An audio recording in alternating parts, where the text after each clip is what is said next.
Hey, Otter. There's dessert downstairs. Okay. Dessert. Hope it's cake. Where is it? You lied to me.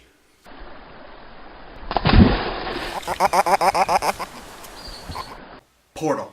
Meme source since 2007, this is one of the games that helped to cement Valve as the powerhouse in the games industry that it is today. Originally, this was just meant to be a little stocking stuffer game inside of the Orange Box collection to help us all overlook how long it takes for Valve to release new Half-Life games. Spoiler alert, if you're not up on Valve information, the quality of their games is directly proportionate to the length of time their games take to make. Time between Counter-Strike games, 4 to 8 years. Time between full-sized Half-Life games, 6 years from first to second, which ended on a cliffhanger. 3 more years to wrap up some DLC that also ended on a cliffhanger. 10 years since then, and with me having just said that, it'll be longer if some rumors are to be believed. So instead of trying to rush out a project before it was done, Valve gave us Portal, and we all love them for it. The game begins as you awake in a glass chamber. A matriarchal-sounding robot begins to instruct us about the upcoming test before an amazing oval opens in the wall. This is a portal. Portals connect 2 places in space together instantly, allowing you to pass between, sort of like a portable wormhole. You begin to work your way through the preset tests, finally gaining what everyone who has played the game has ever wanted since, the portal gun. This gun allows you to shoot the convenient wormholes on any conceivable flat surface. Except for some flat surfaces that don't work for reasons unknown. The puzzles introduce increasingly complex concepts ranging from using portals to maintain momentum across gaps, to traversing along a moving platform with obstacles by portaling past them, to even courses designed for live fire testing of combat robots. It's definitely an accidental mix-up though, don't worry. Why would anyone even go through all this rigorous testing? GLaDOS has promised us cake, and considering my disappointment earlier, I want me some cake. As you test your way through the Aperture laboratory courses, you'll always feel like you're being observed. There are big windows overlooking you, carefully placed and tinted so if there was someone back there, you couldn't really see them. Sometimes you'll swear you saw something through one of them, but the only voice you'll ever hear is that of the computer that has been with you since the beginning, GLaDOS. There are also cameras everywhere monitoring your every move. Vital testing apparatus destroyed. And I really like breaking them. Vital testing apparatus destroyed. Vital testing apparatus destroyed. So there, you can't observe me! Good job. Okay, or maybe you can? You're kinda creepy, GLaDOS. The device is now more valuable than the organs and combined incomes of everyone in. Subject phone call here. Eventually, you will get to hear from 2 other characters. The first are the most adorable security turrets I've ever seen in any form of media. You can't help but feel sorry for breaking and essentially killing the little robot since... Hey! Ow! What? Okay, that is it. You are so scrap metal. I don't hate you. Oh, I'm sorry. The other character that you hear from much less directly is the Rat Man. You're never allowed to see him or hear him speak. Instead, if you explore a bit, you'll find his hidden caches filled with insane scribblings and calendars of people with their faces replaced with cubes. A lot of his scrawlings actually focus on our cake. Let's see, the cake is a jerk. He's just trying to lead us astray and get all the cake to himself. Onwards we go! But all this testing is really getting pretty lonely. We don't get to talk to Ratman, even if he is an envious jerk who wants our cake. And as much as I feel guilty for killing the turrets, I can't hug one or it'll shoot me. If only I could have a companion of some kind. This wicked companion cube will accompany you through the test chamber. Please take care of it. Perfect! It's so cute, too. Nice and blocky, perfect to jump on top of, and with those big pink hearts, too. Oh, I love you too, Companion Cube. We'll be together forever. Please escort your companion cube to the Aperture Science Emergency Intelligence Incinerator. What? No! No, I can't kill the Companion Cube. No, I won't. I don't care if it leaves me in this chamber forever with no food or water and just a cube to talk to. Yeah, okay. Peace Cube, Otters out. You euthanized your faithful companion cube more quickly than any test subject on record. Congratulations. Yeah, whatever. Where's my cake, woman? A few more puzzles, a bunch more portals, and there it is. There's the cake sign. Aw, yeah, all the cakes for me. None for Ratman, none for that dumb cube. It's all my... Oh, that's not cake. Help. Anyone, help. Ratman, you knew about this. Why didn't you warn me, Ratman? Help! Companion cube, where are you? I didn't mean it, I promise. Please save me. Oh, right, I have a portal gun.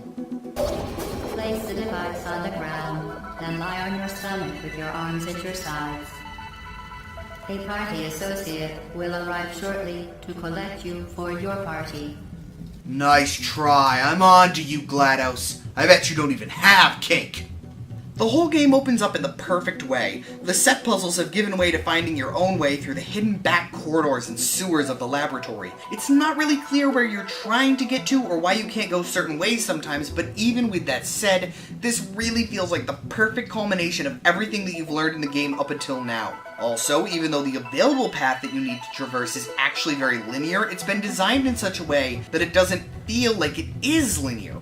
Instead, you feel like you're really going into places you're not intended to be. Like you're breaching the security to places that the omnipotent computer you couldn't escape before can't reach. At some point, you can even look down from the high windows that once towered over you to see testing rooms.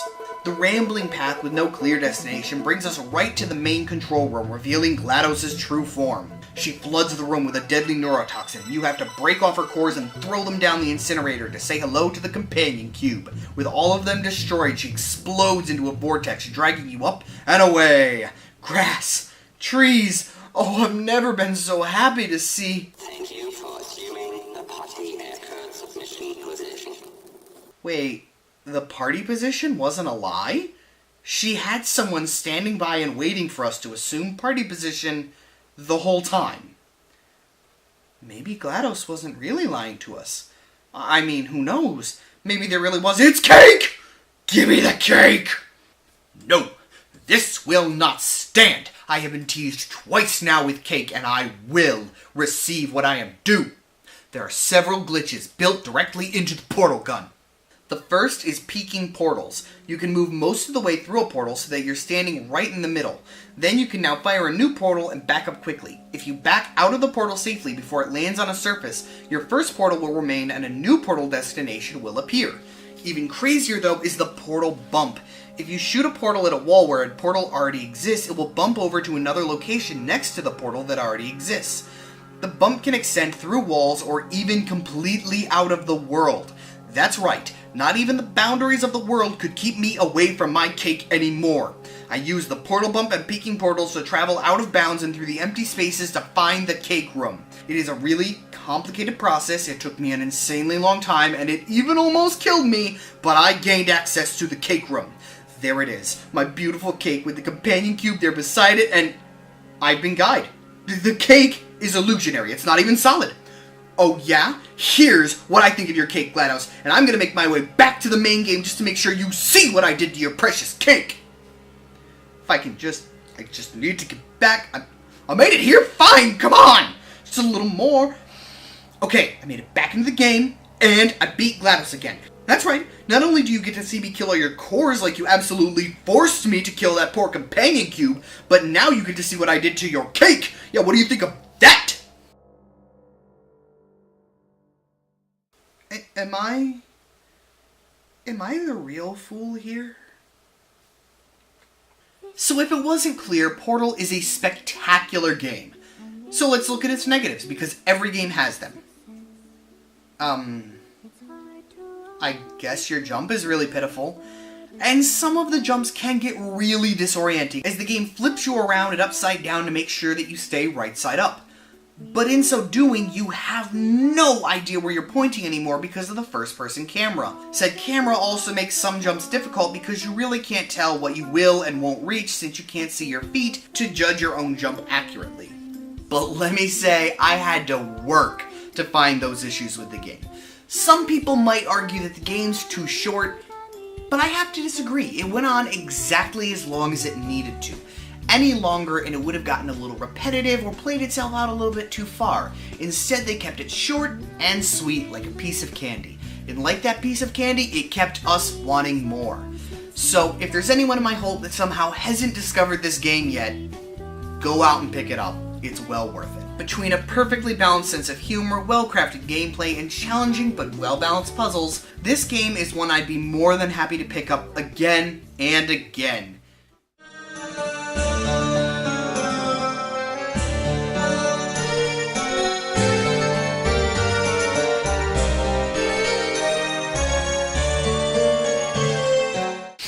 You lied to me. Your breath is terrible. We'll probably be a bit higher up. A little further. Yeah. Yep, to there. Alright, ready? Hey, Otter. Alright. Okay, so just from completely off like this. I think so. I don't have my glasses. You lied to me. Jesus! What?